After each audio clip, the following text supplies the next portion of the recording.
Now that we have a color layer and a shadow layer, we want to introduce another layer which is an ambient occlusion layer. And so I'm going to create this ambient occlusion, ambient occlusion. And let's talk about ambient occlusion for a moment. So let me just, here I found a good image to explain what this is.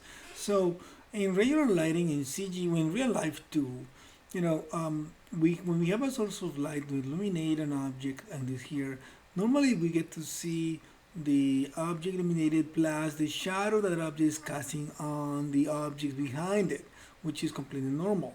Ambient occlusion means is when proximity between objects limits the bouncing of photons of light between those objects, and the closer they get, the darker those spaces become. It's not direct lighting, it's just simply like a bounced effect that generates shadows. So we can see here in this example, both the direct lighting and the ambient occlusion lighting get combined to generate that effect that we want to do. So we've done so far the color layer, or the diffuse layer, if you want to call it too, plus the shadows. That's what we have right now, and we need to add the ambient occlusion layer to our scene. So here we go. Let's just try to do that. So we just have that layer there.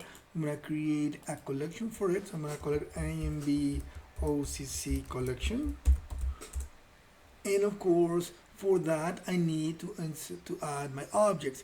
Now, ambient occlusion does not work with lights. It's just simply the proximity of the objects. That means that I just need to get my ground plane, my monster layer. I'm going to add that there. Sorry, add those there to the collection right there. And I'm going to also look at it from the camera point of view here for a moment. And I think I'm going to try to add into my ambient occlusion layer, I'm going to add one of those benches. Let me see which one is the one that I want to add. That one, which is the one closer to his hand, to see how that works. So let me just add that one to my ambient occlusion layer. So there is my ambient occlusion. This is what my scene is seeing at this moment. And we want to see what happens with this. So I'm going to just go and actually create, if I render it out right there, it's going to render what I'm seeing on my screen. So what I'm going to do is I'm going to create an override, shader override. Again, I'm going to go down that path there, and I'm going to go look for shaders. Again, under the Arnold section, there is the ambient occlusion shader. There we go. And if I go and test render this, let me make sure that my shader is the correct one, that my layer is the correct one. So I'm going to click on my layer. I'm going to go, and this one is actually not the alpha but the RGB. I'm going to render it out there.